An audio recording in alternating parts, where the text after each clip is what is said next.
यह स्पष्ट है कि पाकिस्तान और चीन प्रतिद्वंद्वी हैं, लेकिन जब सहकर्मियों और दोस्तों की बात आती है तो यह मुश्किल होता है। तब हम वास्तव में प्रतिद्वंद्वियों के दोस्तों और दोस्तों के प्रतिद्वंद्वियों के बारे में भ्रमित हो जाते हैं। और ऐसा तब भी होता है जब बात एक ऐसे प्रतिद्वंद्वी की होती है जो हमारे मित्र का काफी करीब दोस्त है, जो हमारे एक सहयोगी का बिल्कुल दुश्मन है और हमारे एक दुश्मन का सबसे अहम दोस्त है। हाँ, ये एक बड़ी गड़बड़ी है, लेकिन मैं इसे सुलझाने की कोशिश कर रहा हूं। इसकी शुरुआत चीन रूस अमेरिका चीन पाकिस्तान समीकरण से होती है।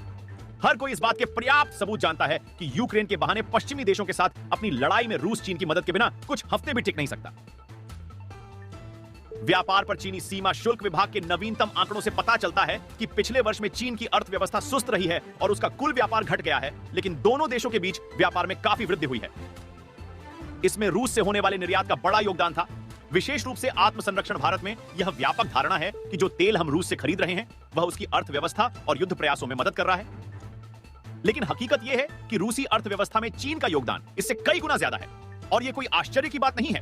इसके अलावा आधुनिक सैन्य उपकरणों की आपूर्ति हमेशा एक करीबी संभावना। तो भारत का सबसे पुराना मित्र वास्तव में आर्थिक, राजनीतिक और अंततः सैन्य मामलों में केवल उस एक देश पर निर्भर है जो लंबे समय से हमारा सबसे प्रबल प्रतिद्वंद्वी रहा है और जिसके 60,000 सैनिक हमसे लड़ने के लिए तैनात हैं। यह हमारे जटिल समीकरण के पहले भाग को हल करता है कि आपका प्रतिद्वंद्वी आपके मित्र का सबसे करीबी दोस्त है। अब दूसरी पहेली समझिए। यह प्रतिद्वंद्वी चीन उस देश के सबसे बड़े दुश्मन रूस का सबसे अच्छा दोस्त है, जिसे हम आज अपना सबसे महत्वपूर्ण रणनीतिक सहयोगी मानते हैं।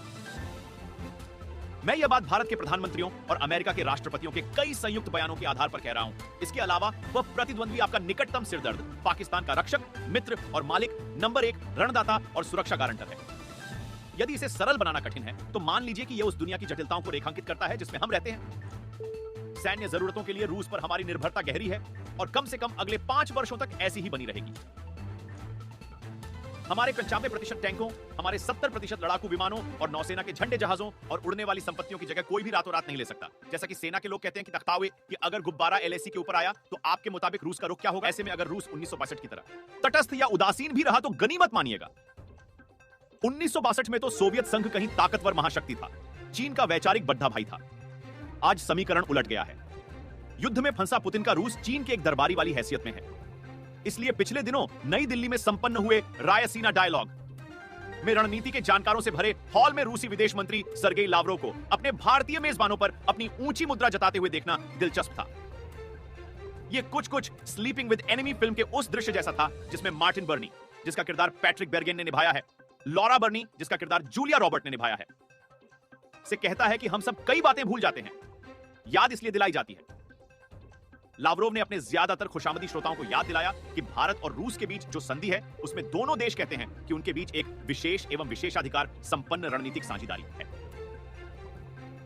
उन्होंने तंज कसते हुए सवाल किया कि बताइए, ऐसी संधि किस दूसरे देश? यकीन है कि दूसरे लोग ज्यादा स्मार्ट हैं, लेकिन मुझे तो पता करना पड़ रहा कि वे किस संधि की बात कर रहे थे।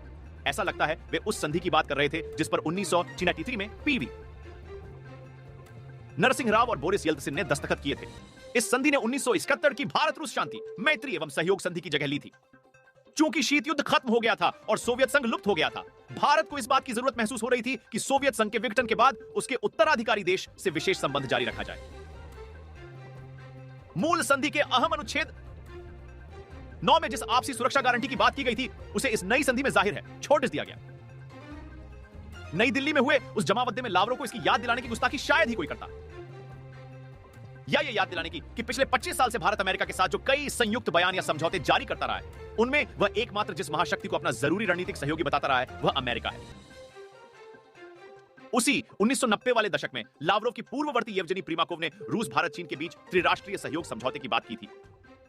लावरोव ने हमें याद दिलाया कि वह एक उपयोगी मंच हो सकता है जिस पर भारत और चीन बिना किसी द्विपक्षीय हिचक या दबाव के अपने विवादों का निपटारा कर सकते हैं। रूस एक ईमानदार, खामोश मध्यस्थ रह सकता है। यह कुछ याद दिलाने वाली बात थी।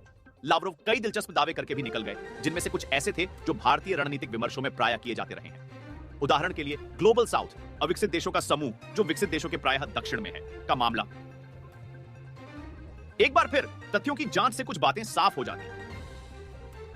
मसलन तथाकथित ग्लोबल साउथ, जिसके बारे में भारतीय नेता और टीकाकार हाल में काफी चर्चा करते रहे हैं कि वोटिंग रिकॉर्ड, पिछली बार संयुक्त राष्ट्र में केवल 7 देशों ने उस प्रस्ताव के खिलाफ वोट दिया था जिसमें रूस से यूक्रेन पर हमला बंद करने और वहां से हटने की मांग की गई थी। इन 7 देशों पर सबसे अधिक संदेह किया जाता है सीरिया, बेलारूस, निकारागुआ, उत्तर कोरिया, इरिट्रिया, माली और निश्चित रूप से रूस। भारत समेत 32 देशों ने वोटिंग में हिस्सा नहीं लिया। 141 देशों ने प्रस्ताव के पक्ष में वोट किया। तो यह ग्लोबल साउथ की स्थिति है। तो हम फिर से भारत की तरह हैं, एक उलझी हुई रणनीतिक दुनिया का सामना कर रहे हैं। रूस एक अविभाज्य मित्र है और चीन पर निर्भर है। स्थायी प्रतिद्वंद्वी पाकिस्तान के लिए शक्ति और धन का कोई दूसरा स्रोत नहीं है और अमेरिका एक अहम रणनीतिक सहयोगी है। पाकिस्तान की हताशा दोयम दर्जे की है। खाड़ी के अरब देशों को उस पर भरोसा नहीं है और वह पश्चिम से भी कटा हुआ है। हालांकि ब्रिटेन अमेरिका में अपनी दाल गर्म करने की भरपूर कोशिश कर रहा है। अगर पाकिस्तान यूक्रेन को जरूरी टैंक और रॉकेट बेच रहा है तो यह सिर्फ उसका अपना काम नहीं है, भले ही उसे बदले में डॉलर या गेहूं की जरूरत न हो। यह अमेरिका से उसके पिछले अपराधों के लिए माफी का अनुरोध है। भारत को ऐसी जटिल रणनीतिक दुनिया से निपटना है। Global south, equidistance, strategic autonomy जैसे जुमलों के पीछे अगर रणनीतिक मामलों से जुड़ा कोई व्यावसायिक मकसद है तो ठीक है। हालांकि G20 में हितों का टकराव है, लेकिन नाटो की एक टीम ने भारत प्रशांत क्षेत्र में अधिक सहयोग की संभावना तलाशने के लिए भारत की एक टीम से मुलाकात की।